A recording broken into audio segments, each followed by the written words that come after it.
Halo, assalamualaikum teman-teman. Kembali lagi di channel aku.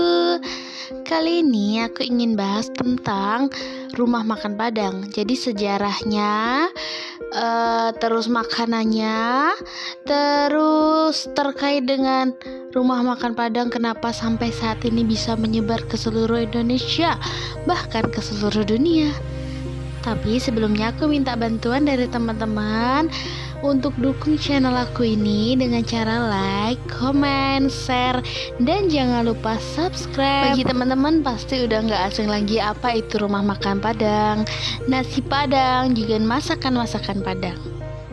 Karena rumah makan Padang ini di setiap daerah itu sudah ada teman-teman. Bahkan nih kabarnya rumah makan Padang itu udah ada sampai ke penjuru dunia. Hebat kan orang Minang? Bisa ngembangin usaha makanan hingga dikenal seluruh dunia. Dan juga rendang itu menjadi ikon Indonesia yang diakui oleh dunia. Itu adalah makanan terenak di dunia teman-teman. Dari mana coba kalau nggak dari Padang atau di Minang? Tapi tentunya semua itu bukan menggunakan proses instan, tapi tetap ada proses yang memang jatuh bangun hingga sampai sekarang ini bisa berdiri tegak. Kita tahu ya, identiknya orang Minang itu suka sekali yang namanya merantau, atau budaya merantau itu sudah ada dari turun temurun. Teman-teman pernah bayangin gak sih, saat orang itu merantau ke suatu daerah, mereka sama sekali tidak kenal penduduknya. Mereka sama sekali tidak tahu gimana keadaan lingkungan geografis di sana. Mereka sama sekali tidak tahu budaya apa yang dipakai di sana. Terus aturan adat apa yang digunakan dalam daerah tersebut. Bahkan nih ya, di saat perantau itu gagal dalam usaha atau lagi jatuh dalam usahanya, mereka tuh nggak tahu akan ngadu kemana. Terus ngadu sama siapa? Mereka nggak tahu, karena memang tempat mengadu mereka itu di perantauan itu tidak ada.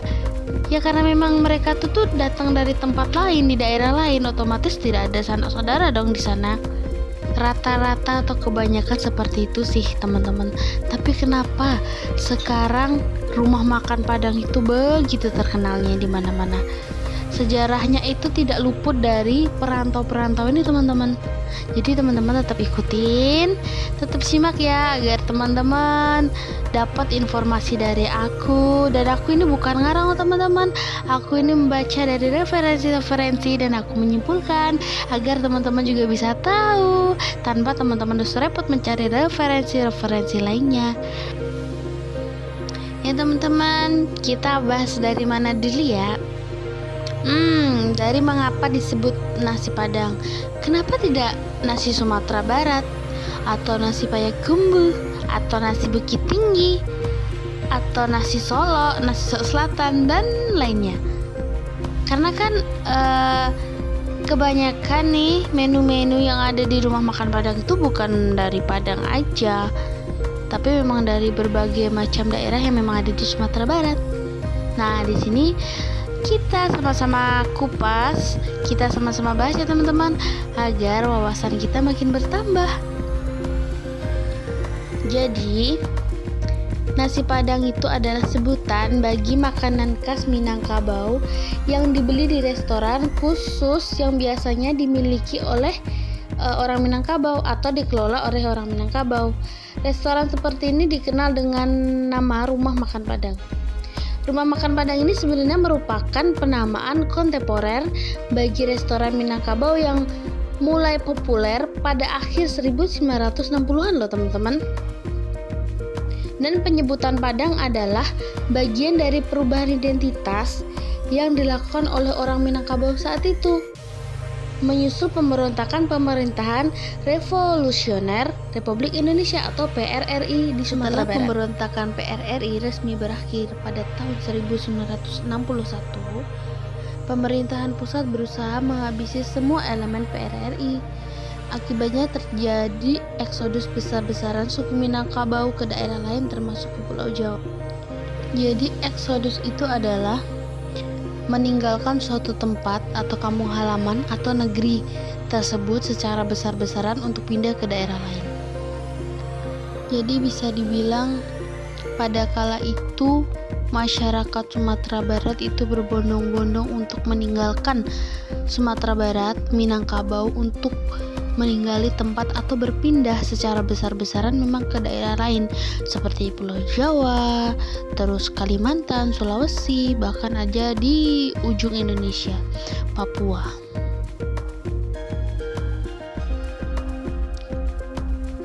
Jadi menurut Profesor Gusti Asnan, sejarawan Minangkabau di Fakultas Ilmu Budaya Universitas Andalas, mengatakan bahwa orang Padang setelah peristiwa PRRI disuruh melapor, disuruh ini, dibilang orang kalah, dihina-hina, jadi tahanan di daerah sendiri.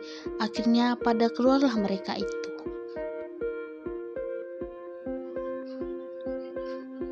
Dan menurut Gusti, tindakan keras yang cenderung menindas dari pemerintahan pusat waktu itu mendorong semua orang Minangkabau di perantauan berusaha mengganti identitas mereka dengan berbagai cara. Dua yang paling mencolok ialah mengganti nama etnik dari Minangkabau menjadi Padang, serta mengganti nama diri khas Minangkabau menjadi Kejawa-Jawaan. Sebelumnya, sebutan lazim bagi tempat makan yang menjual masakan khas Minangkabau adalah lapau nasi, kadai nasi, los lambuang, atau karan. Asal-usul rumah makan Padang atau lapau dapat ditelusuri hingga perempat kedua abad ke-19. Waktu itu, Padang dijadikan ibu kota daerah, tepatnya ibu kota daerah administratif di Sumatera, sekaligus dijadikan sebagai pusat aktivitas ekonomi, sehingga semua hasil bumi Sumatera Barat yang layak untuk dijual ke pasar mancanegara harus dibawa ke Padang dahulu, dan semua kebutuhan daerah harus didatangkan dari kota Padang.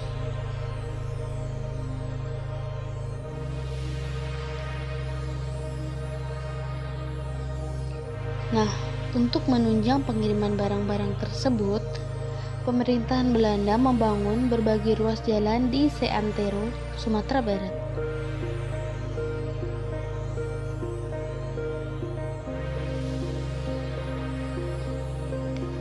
Sarana transportasi yang populer saat itu adalah kuda beban dan pedati. Dan karena kuda beban perlu istirahat, ruas jalan dibagi menjadi beberapa etape atau tahap pemberhentian. Dalam jalan Padang hingga Bukit Tinggi misalnya terdapat 6 etape.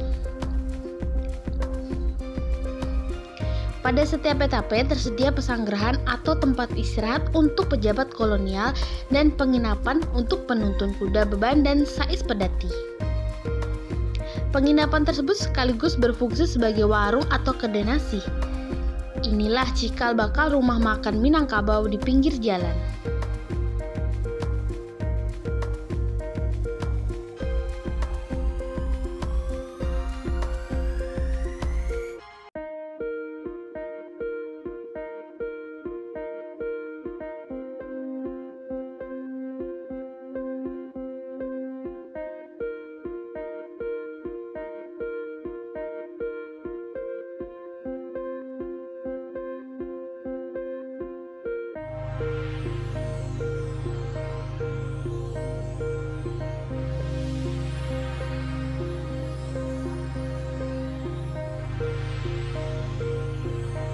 Gusti mengatakan bahwa rumah makan Minangkabau telah ditemukan di luar Sumatera Barat pada awal abad 20. Namun, baru tersebar luas pada akhir tahun 1960-an hingga 1970-an. Berhubung dengan eksodus masyarakat Minang pasca PRRI. Perkembangan itu didukung oleh fakta hampir semua laki-laki Minang pandai memasak. Jadi, usaha yang paling gampang itu ya bikin rumah makan, kata Gusti. Nah, jadi begitu penjelasannya kenapa bisa dinamain nasi Padang. Selanjutnya, aku mau bahas tentang mengapa masakan Minangkabau ini sangat sesuai dengan lidah masyarakat Indonesia.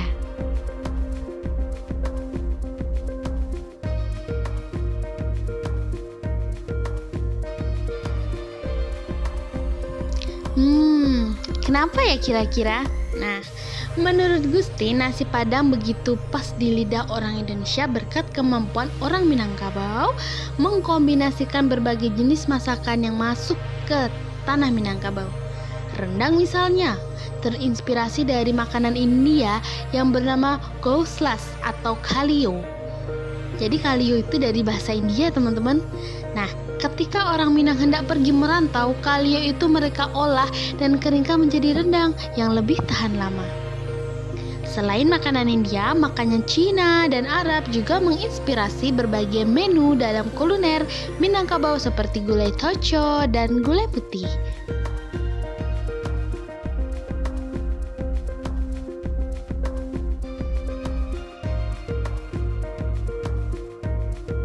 Nah, berdasarkan studi terhadap beberapa literatur tentang masakan Minangkabau, sejak abad ke-19 tampaknya makanan-makanan bersantan dan berbumbu banyak tidak asli Minangkabau, tapi merupakan hasil persentuhan dengan masakan India yang banyak menggunakan santan, bumbu, dan gulai.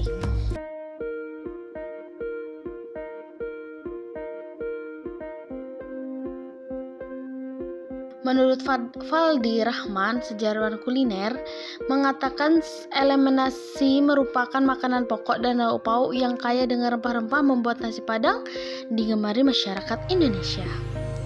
Hal ini juga ditunjang oleh keberadaan rumah makan Padang yang jamak ditemukan di mana-mana, membuat nasi Padang menjadi makanan kolektif masyarakat Indonesia. Tapi, benarkah nasi Padang lebih enak kalau ada di Padang?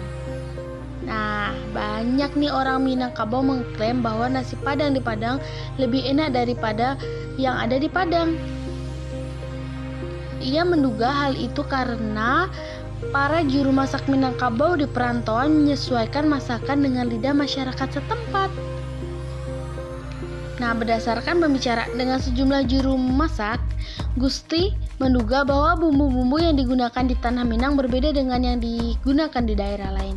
Kelapa nih misalnya, ada berbagai macam, ada kelapa Painan, ada kelapa Pariaman, ada kelapa Pasaman, dan sebagainya. Kelapa-kelapa itu disebut berbeda karena kandungan minyaknya. Nah, begitu pula dengan cabai, ada cabai alahan panjang, ada cabai bukit tinggi, cabai payakumbuh, tapi biasanya orang Padang menyebut cabai-cabai dari daerah Padang Panjang, Bukit Tinggi itu adalah cabai dare. Nah, akan berbeda umpamanya rendang yang dibikin dengan kelapa Pariaman dengan rendang yang dibikin dengan kelapa Jawa. Gusti. Sejarawan kuliner Fadli Rahman mengatakan bahwa teknik dan proses pengolahan makanan di tanah Minang juga berbeda dengan di perantauan. Misalnya, dalam mengolah rendang, orang di luar tanah Minangkabau biasanya berpandangan bahwa rendang identik dengan daging. Padahal orang-orang Minang memandang rendang identik dengan mengawetkan makanan yang tidak cuma daging, tapi bisa juga ikan, telur, tempe, tahu, dan sebagainya. Mereka bisa mengolah makanan-makanan itu untuk diawetkan, kata Fadli.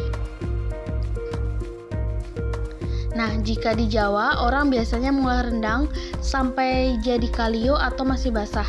Tapi kalau di negeri asal sana, teknik mengolah rendang itu dengan durasi yang sangat lama hingga mengering, menghitam, dan diawetkan bisa berbulan-bulan. Jadi meskipun sempat muncul kemarahan warganet atas komentar seorang juri kontes memasak yang mengatakan rendang seharusnya crispy, rendang yang awet menurut Fadli ya memang crispy. Adapun sih dalam penggunaan bumbu atau rempah-rempah, orang di tanah Minangkabau sangat mengedepankan bahan-bahan alami yang tumbuh di sekitar mereka. Santan yang diperoleh diolah secara alami dari pohon-pohon kelapa yang tumbuh subur di sana atau di Minang. Nah, di sini di luar Minang cukup bisa digantikan dengan misalnya santan-santan instan untuk kecepatan penyajian, kata Fadli. Tapi benarkah kalau dibungkus porsi nasi lebih banyak? Nah, ini nih yang banyak ditanyakan. Kenapa sih ya kalau masakan Padang itu dibungkus dan dimakan di tempat itu porsinya berbeda, pasti lebih banyak yang dibungkus. Nah, ini nih teman-teman jawabannya. Berdasarkan survei yang dilakukan oleh BBC News Indonesia, 70% rumah makan Padang mengaku memberikan lebih banyak porsi nasi ketika dibungkus. Menurut sejarawan Minangkabau Gusti Asnan, porsi nasi yang lebih banyak merupakan bentuk penghargaan bagi pembeli nasi bungkus karena telah mengurangi pekerjaan pemilik kedai. Gusti mengatakan, kalau dibungkus, itu pekerjaan saudagar berkurang, tidak perlu cuci piring, tidak makan di tempat. Sebagai bonus, bagi orang yang membeli maka dilebihkan nasinya. Ini juga yang pikir bagian dari tradisi orang Minang yang lebih friendly atau lebih menghargai bahwa si pembeli tidak boleh dirugikan.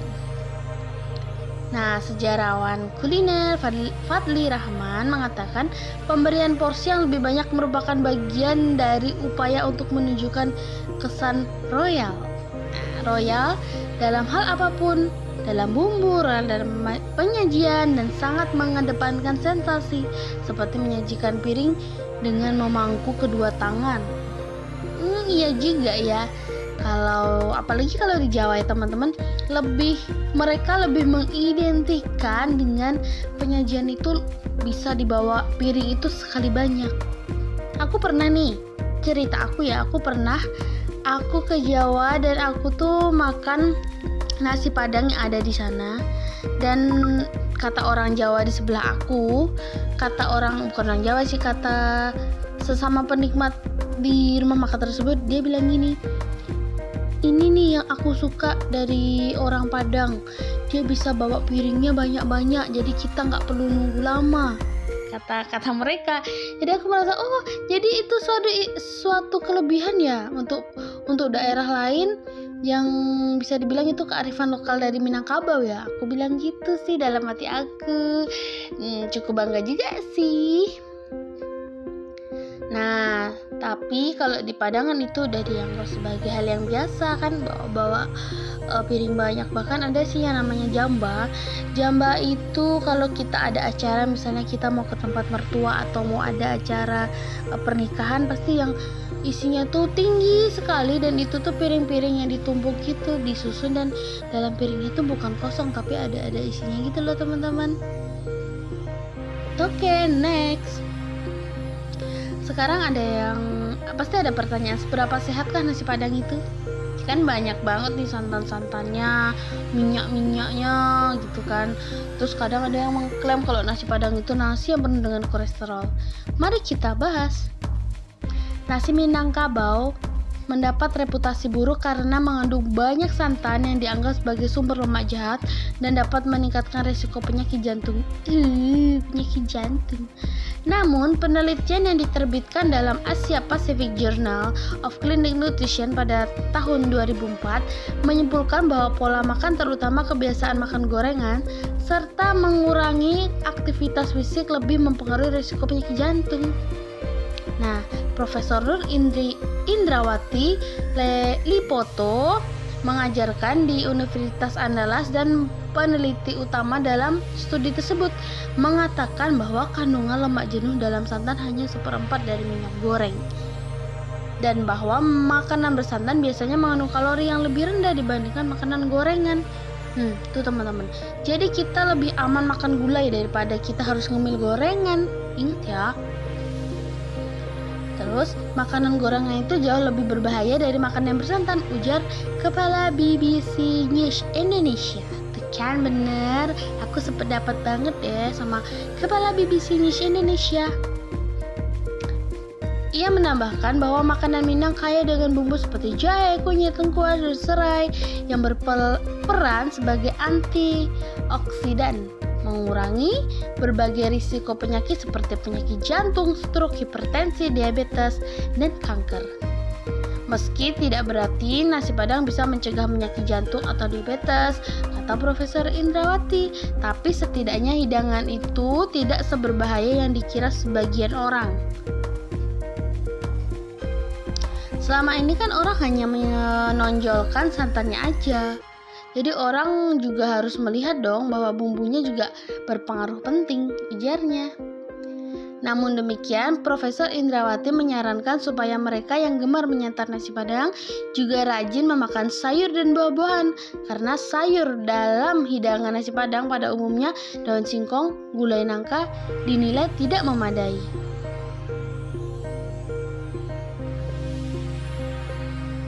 Nah, tapi aku lebih penasaran dan lebih bertanya-tanya nih, kenapa ya nasi Padang itu kalau dibungkus porsinya lebih merimpah ruah dibandingkan kita makan di tempat.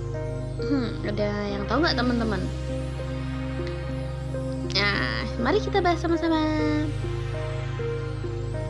Ada salah satu memang yang sering sih dipertanyakan masyarakat, khususnya itu di luar Sumatera Barat, itu pasti mempertanyakan terkait kenapa sih kalau dibungkus itu lebih banyak daripada dimakan di tempat. Kenapa sih porsinya itu nggak sama antara dibungkus dan dimakan di tempat? Nah, jadi itu tuh semua ada sejarahnya loh. Ada berbagai versi cerita terkait asal-muasal penyajian masakan Padang. Pertama adalah solidaritas pada zaman penjajahan Belanda. Hanya orang-orang elit yang dapat makan di rumah makan Padang, seperti orang Belanda sendiri dan para saudagar kaya. Hal tersebut membuat pribumi yang memesan makanan tidak bisa makan di tempat dan akhirnya mendorong penjual untuk memberikan porsi lebih banyak. Selanjutnya adalah anggapan bahwa makanan yang dibawa pulang bukan untuk sendiri. Ketika makan di tempat, dianggap satu porsi yang dipesan akan jelas diperuntukkan oleh pemesan. Sedangkan ketika dibawa ke rumah, ada yang beranggapan bahwa makanan itu tidak hanya dinikmati oleh si pemesan. Dengan penambahan porsi, diharapkan si pemesan dapat berbagi makanannya.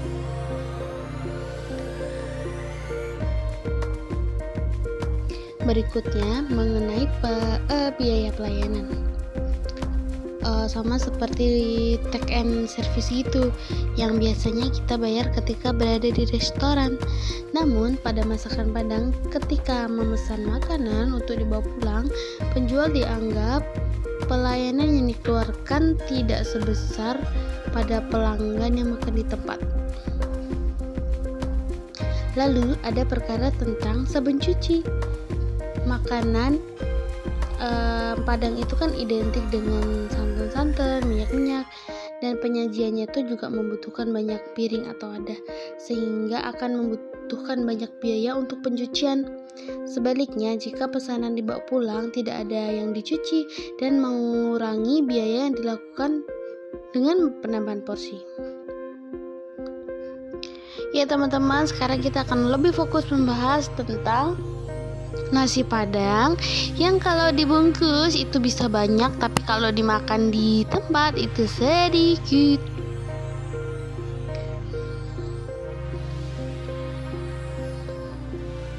Merdeka.com berbicara mengenai rumah makan Padang yang biasanya yang diingat menunya yang memicu kolesterol naik, namun juga memicu selera makan. Tidak diragukan lagi, rumah makan Padang menjadi salah satu favorit yang dikunjungi untuk memenuhi syarat perut. Salah satu lauknya adalah rendang yang dinobatkan menjadi makanan favorit di dunia. Nikmatnya. Tapi lupakan persoalan itu dulu. Tapi pernahkah bertanya dan memperhatikan porsi nasi jika itu dibungkus? Pasti akan lebih banyak kan? Nah, saat mendaratkan kaki di rumah makan Padang atau restoran Padang dan memutuskan untuk makan di sana tanpa membawa pulang, biasanya disuguhi setangkup nasi putih yang ditaburi lauk di atasnya. Biasanya porsinya nasinya sedikit, hanya satu centong atau batok ukuran kecil. Barangkali ucapan "tambuh cie" sering diteriakkan kepada pelayan yang nantinya pelayan akan memberikan satu porsi kecil nasi di atas piring dan disiram kuah gulai. Namun saat memutuskan untuk membeli nasi Padang atau secara take away atau dibungkus, biasanya porsi nasinya 2 centong batok atau lebih. Ini jauh lebih banyak dari makan di tempat. Nah, apa sih masalahnya? Jadi teman-teman, berdasarkan yang aku baca dan yang aku cari-cari sumber gitu tuh, permasalahannya utama atau alasan utamanya kenapa nasi Padang itu kalau dibungkus itu banyak, karena adanya solidaritas antar masyarakat gitu. Jadi zaman dulu itu yang kerja di rumah makan Padang itu kebanyakan itu ya orang Minangnya itu, cuman yang punya itu adalah saudagar kaya yang mungkin juga orang Minang, tetapi mereka menjaga agar kayak Belanda, kayak orang-orang zaman dulu pejabatnya gitu tuh makan di situ tuh merasa aman, merasa bersih karena nggak ada orang-orang istilahnya orang-orang pinggiran yang belanja. Makanya untuk mensiasati itu, saudagar ini berbagi dengan masyarakat kalangan bawah, apalagi waktu itu banyak buruh, jadi itu yang dibagi-bagi, dibanyakin nasinya agar buruh tersebut atau pekerja tersebut, kalangan pekerja itu bisa makan nasi Padang bersama keluarganya di rumah gitu.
Nah teman-teman, itu tadi sedikit penjelasan dari aku, semoga bisa bermanfaat bagi teman-teman dan sedikit menjawab penasaran teman-teman terkait video yang aku bahas teman-teman. Tapi aku mohon dukungan dari teman-teman untuk dukung aku membangun channel ini dengan cara like, comment, subscribe, terus share jika teman-teman beranggapan bahwa video ini memang bermanfaat.